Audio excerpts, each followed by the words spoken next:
오늘은 하나님을 증명해낼 수 있을까에 관한 부분에 관하여 이야기를 나누어 보고자 합니다. 믿지 않는 사람들과 하나님에 대해서 이야기를 하다 보면 하나님이 존재한다면 나한테 보여줘봐. 그럼 내가 믿을게. 증거를 대보라고 말하는 것을 들어보신 경험이 있으실 것입니다. 나는 내 눈으로 보지 않는 것은 믿지 않아. 증거가 확실하지 않으면 믿을 수 없다니까 라고 사람들은 이야기합니다. 그 사람들에게 여러분은 어떤 증거를 보여주셨습니까? 그리고 여러분의 대답은 그 사람들을 만족시키셨나요? 만약 대답을 하지 못했다면 신이 존재하지 않는다라고 주장하는 무신론자들에게는 우리는 어떻게 복음을 전해야 하겠습니까? 신학자들 뿐만 아니라 많은 학자들이 이 질문의 대답을 연구해 왔습니다. 특별히 종교철학 분야에서는 추론과 관찰을 통해서 인격적인 신의 존재를 증명해 내려 했습니다. 우주론적 논증, 그리고 목적론적 논증, 존재론적 논증, 그리고 도덕론적 논증을 통하여 하나님을 증명하려 했죠. 오늘은 간단하게 이 논증들에 관하여 이야기를 나누어 보겠습니다. 첫 번째, 우주론적 논증은 우주 만물의 움직임과 변화는 그 최초 원인자를 요구한다는 전제에서 시작합니다. 우주 만물의 제일 원인을 하나님으로 보는 입장이죠. 이런 우주론적 논증의 대표적인 주자는 토마스 아퀴나스를 들 수 있을 것입니다.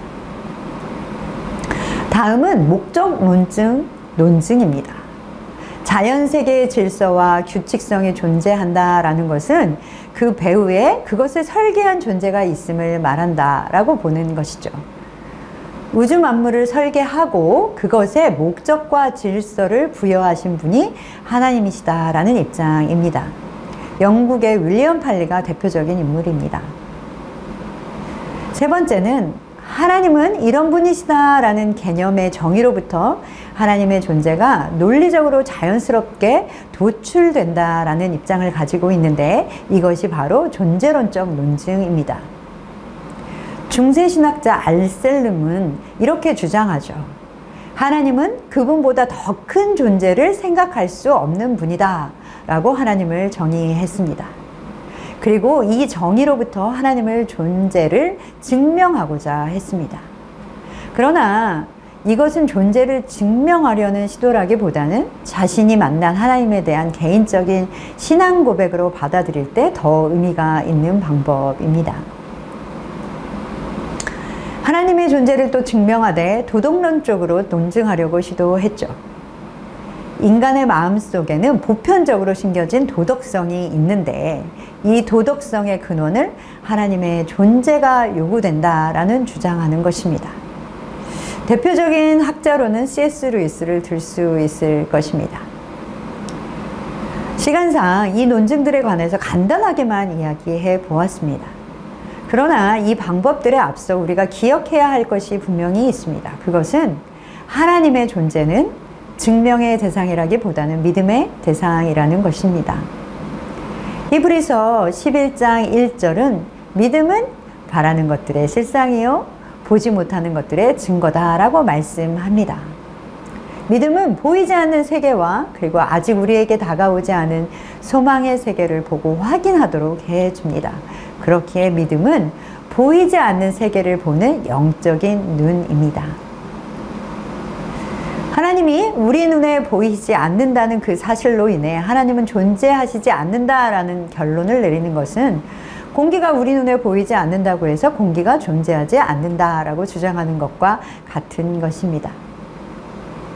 우리의 눈에 그 넓은 우주가 다 보이지 않는다고 해서 우주가 존재하지 않는다라고 믿는 사람은 없을 것입니다.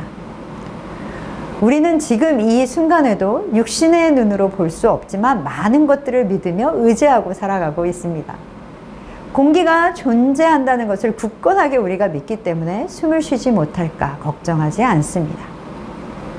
중력이 내 손에 잡히지 않는다고 우리가 서지 못할까, 앉아있지 못할까 노심초사하지 않죠. 우리가 볼 수 없고 보지 못하는 부분이 훨씬 많다는 것과 우리가 들을 수 없고 들을 수 없는 부분이 훨씬 많다는 것을 깨닫고 우리 감각의 기능의 한계를 깨닫기 시작할 때 우리는 믿음의 눈을 뜨게 됩니다. 여러분 한번 생각해 보십시오. 반대로 한계를 가진 우리의 눈과 감각으로 신을 보고 증명해 낼 수 있다면 그 신을 참된 신이라고 할 수 있을까요? 하나님은 우리의 눈으로 다 볼 수 없는 우주를 지으신 우주보다 더 크신 하나님이시기 때문에 하나님을 보는 눈은 반드시 믿음의 눈이어야 합니다. 전창의 가족 여러분, 하나님을 증명해내고 싶으십니까? 육신의 눈이 아니라 믿음의 눈을 뜨십시오. 그런 선창의 가족 여러분 되시기를 소망합니다.